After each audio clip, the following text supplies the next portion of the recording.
another weekly wrap-up style video again today. I've been doing this for the last couple of weeks, and my friend Linda from Linda's World of Books made me some really cute transition screens for the different topics that I generally discuss with you. And I got some lovely feedback about these style videos. So I'm going to keep them up for a little while at least. We'll see if I feel like vlogging again in the near future, but right now this just kind of works for my lifestyle, so we're going to continue on with this. So grab your coffee or your wine if you're listening or watching this later in the day. It's only about 10 o'clock right now in the morning on Sunday the 28th of March, so I figured I better stick with some coffee. So this has been a very productive week for me in a lot of ways. I feel like I got a lot of housework accomplished. I got some decluttering done. Still have a lot more to go, but you know, that kind of thing. It's a little bit at a time. I got a lot of reading done. I also DNF'd a book that was for a book club. That I'm hosting. Yay. and I got a lot of crafting done. So yeah, let's just get right into it. So the first book that I finished this week was These High Green Hills by Jan Karon. This is the third in the Mitford Years series that I have been reading as part of a read-along group with my friends Kate Howe, Angie from Literary Labors, and Chelsea from The Voyage of a Time Wanderer. We have been co-hosting this read-along for the whole year so far, 3 months. And These High Green Hills was our third installment.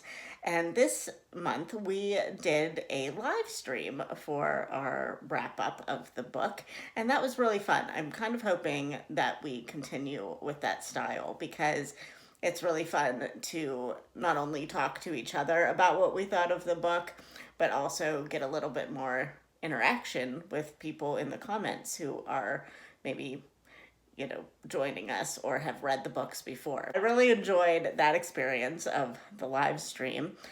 We all do some cooking from the Mitford cookbook whenever we do these lives or these videos.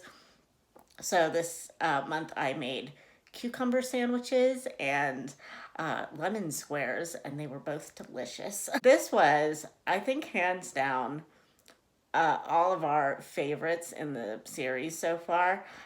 It was lovely to see kind of the progression of Father Tim's character and his relationship with a certain someone, and just kind of seeing him settle down a little bit and kind of shift his focus from being just like that busy minister that, you know, just feels called to constantly be involved in his parishioners' lives, to kind of looking more inwardly into himself and his relationship and cultivating his family life more than the outside world. He was still involved in the outside world, obviously, but it was just nice to see like his perspective kind of shift a little bit. Anyway, I will link the live stream down below because, you know, I'm basically going to say all the same things that we said in the live stream, but I'll link that down below.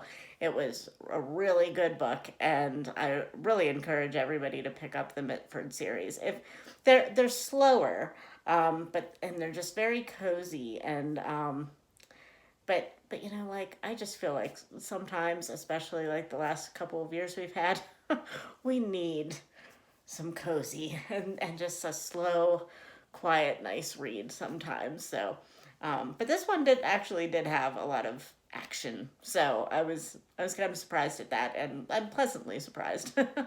The next book I finished was for middle grade March, and that is the Vanderbeekers of 141st Street, and this is by Karina Yan Glasser.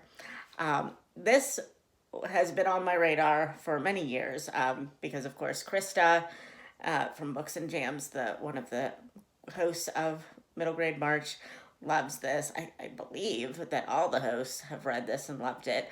And sometimes when a book is hyped, I'm like, I don't know if I want to really read that.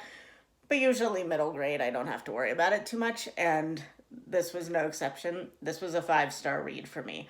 My in real life friend Kim gave me this book when she was unhauling some things, and she thought I would really like this, so she gave it to me, and I will be keeping this. I ended up listening to the audiobook version because I just had a lot on my plate this week, and that's just how I had to do it. But I did kind of flip through it because there are some really cute illustrations in this. Not a lot. They're mostly buildings and stuff, but let me see if I can find something real quick. Oh, here we have a layout of the brownstone that the Vanderbeekers live in, and I love stuff like that. I'm really into like HGTV kind of things, so I enjoyed seeing like housing and things like that. But the audiobook was really excellent too. I would highly recommend the audiobook version of this. The kids in this, there are 5 kids, I believe, in a biracial family, and they live in Harlem. And their landlord that they have never actually met for some reason, which I don't, I'm assuming the parents had met him. I don't know. But he decides that he doesn't want to renew their lease, and it's like a week before Christmas. Yeah, a week before Christmas that he kind of tells them they're going to be evicted. So and it's basically because the children annoy him. So it's all about the children trying to convince their landlord to let them stay in their brownstone. And it's just really funny, and the kids' personalities are all really clever and adorable. There's one little girl, Lainey, that is just like the most adorable kid I've ever read on a page. Aside from Anne Shirley. This kid was so cute. So, yeah, I really love this book. This was a 5-star middle grade read for me. Then the last book that I finally finished, and I just finished it last night, was Crocuses and Crime by London Lovett. Yay! This is the 9th book in the Port Danby mystery series, and I was reading this obviously for March Mystery Madness. And I had been wanting to binge read these books, but because there was one that was coming out in around St. Patrick's Day that was St. Patrick's Day themed, and I thought, oh, that'd be awesome to get to read it. But I have way too many books still to read in the series, so I might get to that one by like next St. Patrick's Day. Who knows? But these books are all pretty short. This is actually a long one at 200 pages. And I do not know why it took me so long to read because I really like it or liked it, but I think the main reason was it stressed me out. It involves a lot of relationship drama between the 3 main characters in this series, and good golly, it just stressed me out so much. I mean, it's a cozy mystery, so obviously everything everything just, works out. But I was just like, "Oh, I can't no. Why are you acting this way? Stop it." It was like there was a romance involved in it, but it was like the hard times part of the romance, and then there was a murder that involved one of the main characters who's been around since the beginning, and I'm just like, oh my gosh. And I mean, I obviously knew that at least the one thing was not going to turn out badly for that character in the end. But I was not so sure about the relationship part of it, and I don't know. I couldn't handle it. So I could only read like a few chapters at a time. And the chapters are really super short. So I would read like 5 chapters and then be like, I can't. I have to walk away. So, but in the end, I really, really enjoyed this one. I was going to describe the plot of this book, but I don't think that I'm going to because it would basically ruin a lot of it right from the beginning because you would know what I was talking about. So I would just implore you to pick up the Port Danby series because it is a very good series and the books are all super short and the covers are beautiful and the plots are also really good. I don't feel like they're super corny or anything like that. I mean, obviously they're cozy mysteries, so there's a little bit of cheese in them, of course, but I think they're really well written. So yeah, I definitely say pick this one up. So then, sad face, we have a couple, well, we only have one official DNF, and we have one that I did not finish yet, but I am enjoying, but I am not going to get it finished in time for the book club that I'm reading it for. The first one, the DNF, is Mulligan Stew by Deb Stover. We picked this one for our March Bitter Single Ladies Read Romance book club that I run with my friend Angie from Literary Labors. And we picked this one specifically because it was set in Ireland and it is St. Patrick's Day. Neither one of us had read this book. I don't know if Angie had ever read anything by Deb Stover before. But holy cow, this was not good. And I hate to say that about somebody's work and their hard. I mean, I'm sure she put a lot of heart into this book, but whew, it was a struggle. I got about halfway through it, and we haven't had our book club yet. We're having it today at 1:30. There's no way I'm getting it done because I'm only about halfway through, and the chapters are super long. It's like a almost 400-page ebook, and nothing has happened at all. It's a hate to love, which I sometimes am okay with, but this is like over the top.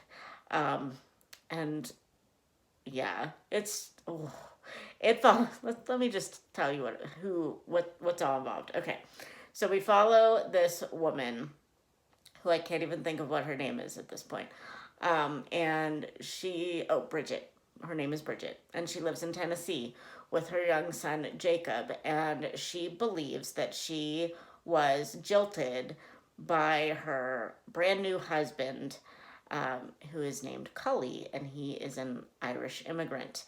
Or I think he was just here, I think he was just in the US on a holiday or something, or for school. So anyway, they got married while he was over here on a whim. They eloped, and she got pregnant and had a kid. But while she was pregnant, they had an argument, and it was just a silly argument. She somehow, because he never came back, and she somehow believed that he left her. Well, it turns out he was in a car accident and he died like 7 years ago. This kid is now like 7 years old. And she's believed all this time that he just up and left her and would never communicate with her or anything like that. And turns out he died and nobody ever contacted her because they were like just newly married and kind of had kept the marriage a secret. So anyway, then there's more stuff that happens, and she finds out finally about this death, and that her husband's family wants to meet her son and wants her to come to Ireland, so that they can meet their grandson. But it turns out that her husband's older brother thinks that she is just a gold digger, and he doesn't believe that she's really his brother's widow, and that this kid is not really his nephew. So he's just a jerk face to her the entire time. Like, we're halfway through this book when I DNF'd it, and he's still a jerk. But yet, he tries to have sex with her multiple times. Like they both are just like lusting after each other, but they hate each other. I'm like, what? I just, oh gosh, I don't understand. But anyway, I'll rant about this in the Bitter Single Ladies book club. So anyway, I DNF'd. I couldn't handle it anymore, especially after one scene. I was like, nope, no, we're done. And then the other book that I haven't quite finished yet, but I am going to attempt to before book club because I'm listening to it on audiobook is The Dead Secret by Wilkie Collins. And I'm really enjoying this. I have liked everything that I've read by Willie Culkin? I don't know. Wilkie Collins so far. But, which has only been like two things. I've read The Moonstone and The Woman in White, but I really loved both of those. But I didn't have like time to listen to this, and I kind of left it till the last minute, and that was my fault. So I still have about 10 hours of a 12-hour audiobook to go on this, so probably won't get that done by the Patreon book club either. But I'm still going to show up to the meeting because I want to see my friends. So but yeah, so far I'm really liking it, but that'll probably be on my next week's wrap up about what I thought of that. So that's all for the reading. Let's go on to crafting because I have a lot of crafting to show you.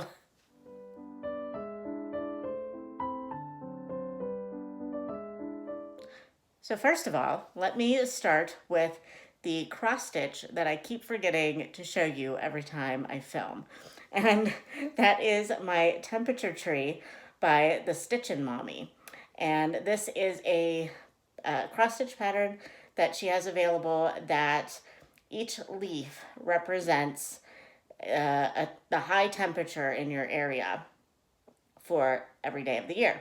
So we will have 12 branches and 30 to 31 leaves on each branch, except of course for February. And I made this little key down here that's not part of the pattern, but I kind of wanted to have an idea as I look at this, in later days, like what kind of weather did we really have, So I'm not quite, this is my March branch, and I actually worked on it a bit last night, so I'm only about halfway through the month. But I just like to see, like, we're going from all of these, like, these pink ones are actually, like, the really, really cold days. And now we're getting to, like, there's a gold color that represents, like, that we were in the 70s in Fahrenheit. So, yeah, I'm really enjoying seeing the progression of these colorways. So, yeah, I'm really excited about it. There's been absolutely no progress on Alice in the past week. I have not even picked her up. I think I picked it up to like roll it a different way, the fabric, but I haven't made any progress on that. So I'm hoping to maybe get to some this week so that I can try to have another like half-page chart done by the end of March. So we'll see, and then I will show you that progress. And then this is really fun. I have been working on my Hedwig stuffy thing. And it's not all done, obviously, because this does not necessarily look like an owl.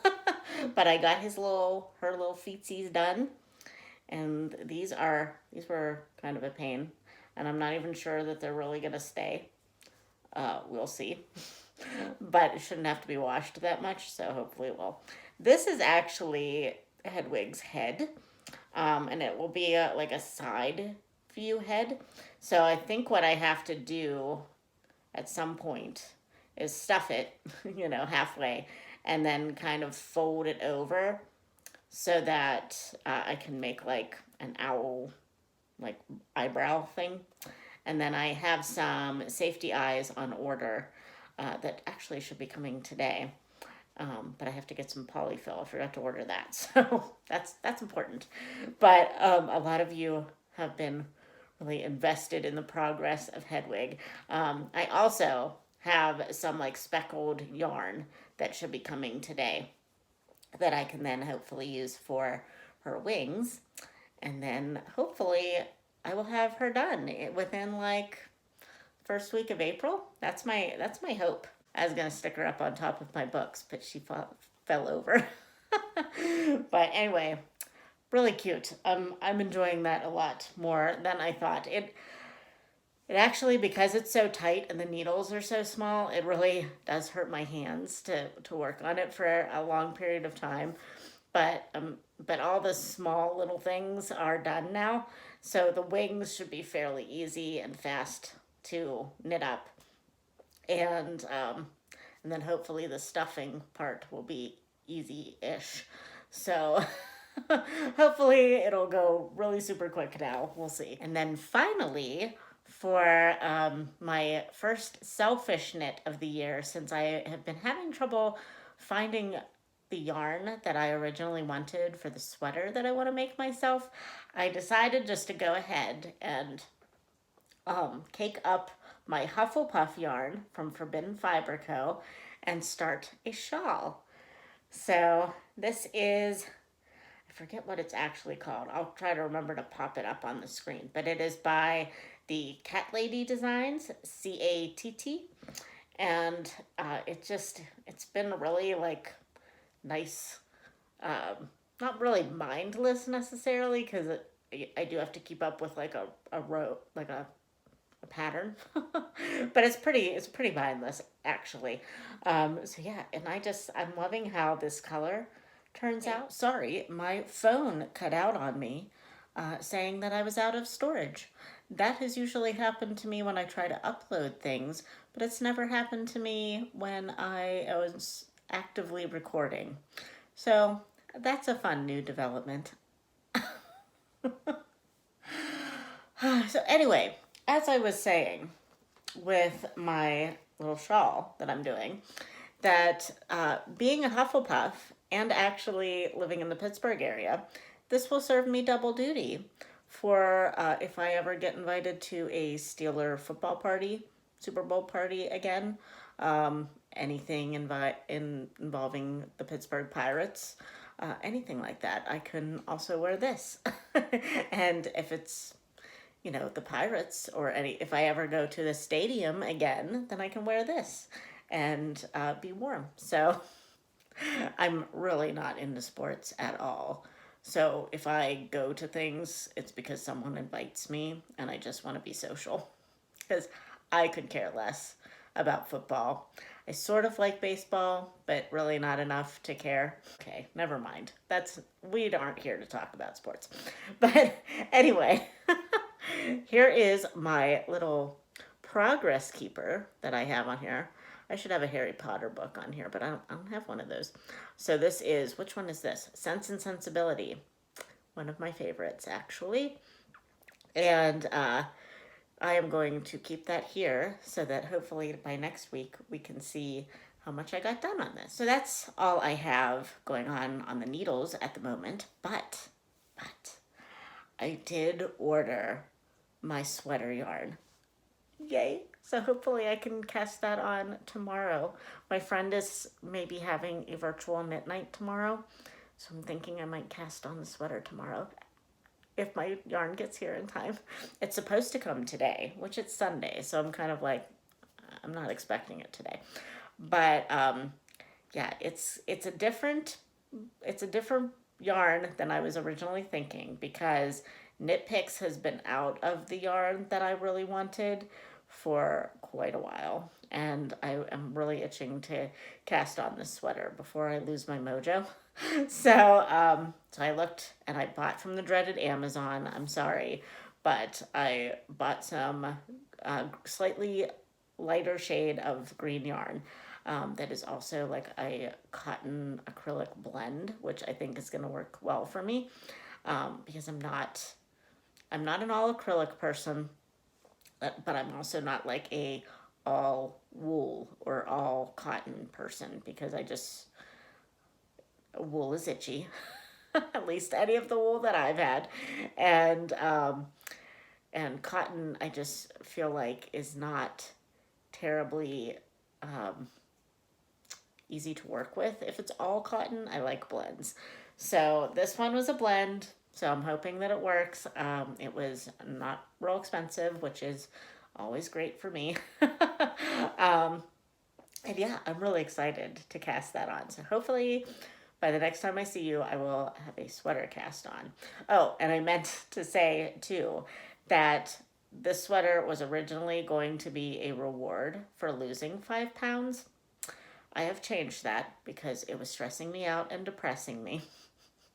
So now I am just going to go back to my reward system that I had previously, where I give myself $1 for every 10,000 steps that I track on my Fitbit. So even if I don't get 10,000 steps in a day, when I reach my next 10,000 steps, I will give myself $1 towards something fun that I want. And in this case, it's going to be the yarn that I just bought because I calculated since the beginning of March, I had just enough to buy this yarn. So I decided that was going to be my treat. So it's just stressing me out to try to lose 5 pounds like immediately because I really wanted to cast on this sweater. So there you go. That's that. So there's really no random chatter because I talked about other things within my books and my crafting section. So I'm going to leave it here before my phone conks out on me again. I didn't make it. My phone conked out. But anyway, I may take a break next week for Easter and then come back the following week. So you may get 2 weeks worth of content from me. We'll see. I don't know. I'm just thinking out loud here. So I'm going to go. I hope you have a lovely week, and I will talk to you in April at some point. Okay. Goodbye.